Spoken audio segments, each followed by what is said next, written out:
That's nice.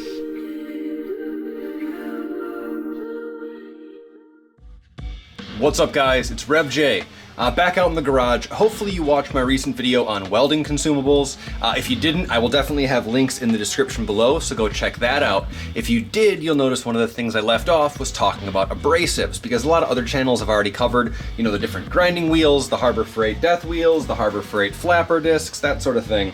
What I wanted to talk about was something a little more specific, kind of a unique thing that I hadn't seen before until I actually went to my local welder supply and found something specifically for grinding like tighter corners and fillet welds. So this here is the Polifan Curve, and I think the company's name is Pferd or Pferd? I'm not exactly sure.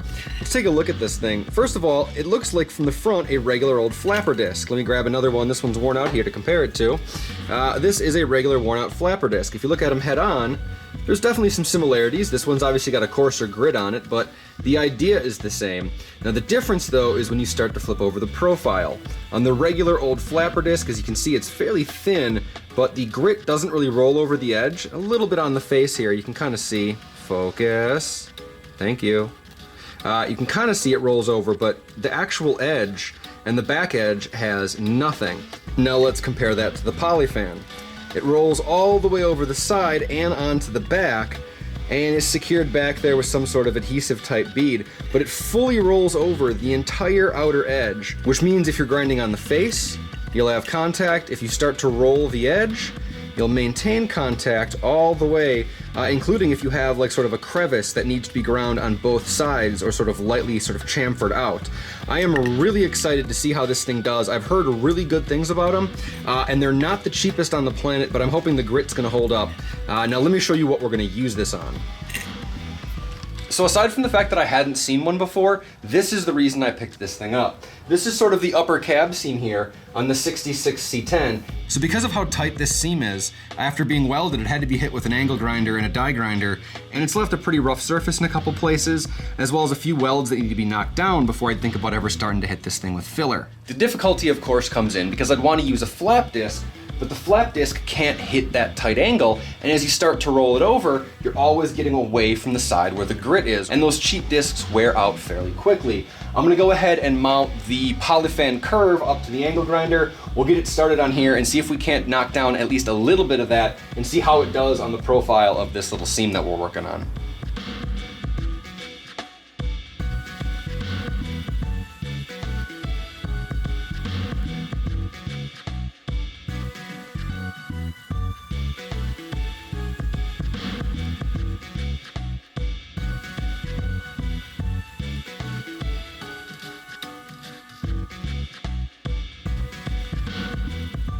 All right, I've got the Polifan Curve mounted up. I'm gonna toss on some safety gear and let's see how that thing does on the seam.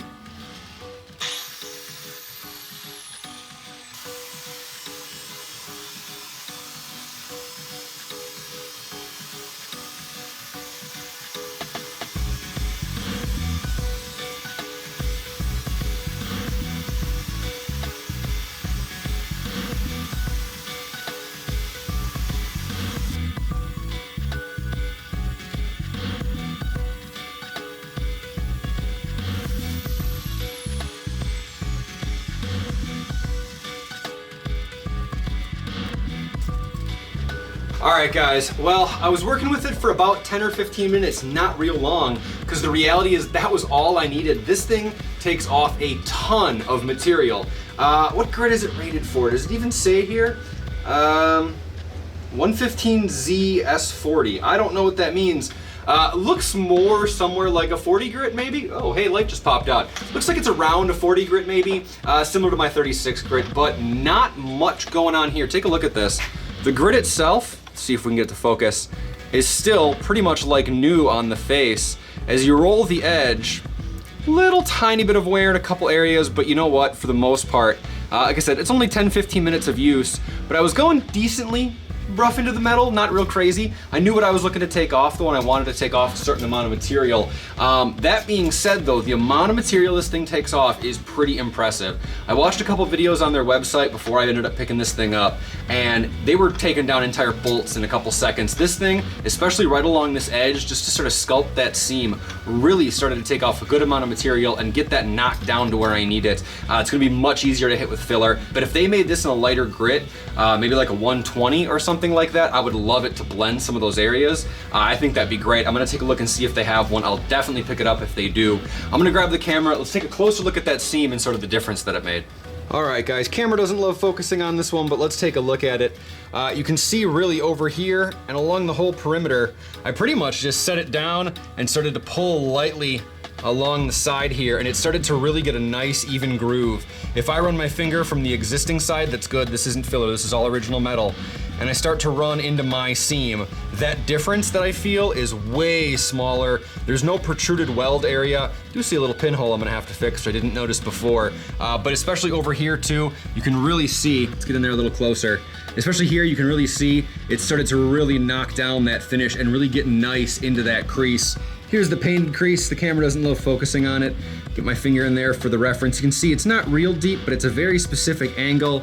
If we come over and compare that to the worked section here from what that Polifan Curve did, really fit in there. You can see all of our sort of abrasive marks going one direction, but it really got a nice roll in there. The ability to sort of shove the end of that disc in there was huge for me. So I want to keep this one quick, guys, just showing off a really cool piece of consumable hardware that I tried and I'm real happy with. It's really gonna help out on the back cab of the 66. There's always more coming on that thing. Check out the Hatred Copter playlist. Check out the playlist for the Rebuild Everything Yukon. Use the hashtag RebuildEverything in all your houses, cars, projects, all that kind of stuff. I definitely try to seek out those posts when I can, give you guys a like or whatever. Give me a like, a comment, or a subscribe. I appreciate every single one that does. And I don't know, that's the rambling point, so it's usually the point I end the video. As always, thanks for watching, guys. We'll see you next time.